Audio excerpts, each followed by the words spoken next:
So my guys, before you actually go, please do not forget to subscribe, like and share if you find this video helpful.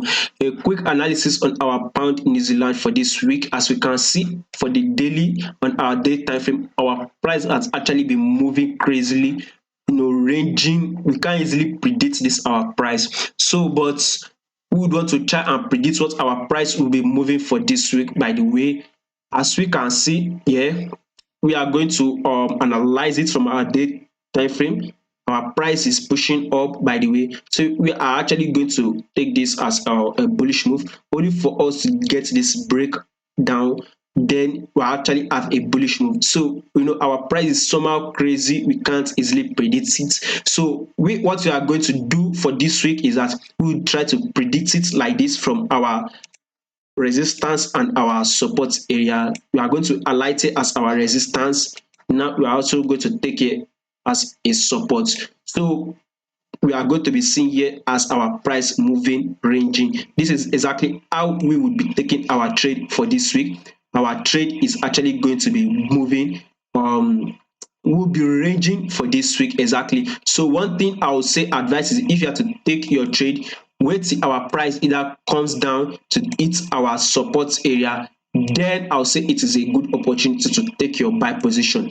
And if not, if our price pushes up, hits our resistance area, then it will be a good opportunity to take your sell position. But one thing I know is that our pound will actually be going bullish first before it actually drops.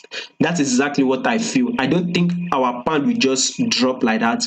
I'm seeing a bullish move on our pound against our New Zealand, then a fall. And one thing again is our New Zealand too would actually be going bullish. So on a bullish move, we might not see that much movement on our pound New Zealand, but on a fall, we are going to be seeing a massive fall. So wait on the fall. If you have to take your trade, try and sell your pound New Zealand. We are going to be seeing a good amount of fall against our pound New Zealand. Same thing with our pound index is showing us. As we can see on our pound index, we're actually ranging downward on a daily time frame on our pound index. So we are expecting our pound to go bullish a little bit and see a good amount of fall. Exactly what we possibly can be happening on our pound New Zealand. So if you have to take your trade, our advice, try and short your pound against your New Zealand, but wait till you get that position by going to your 30-minute time frame.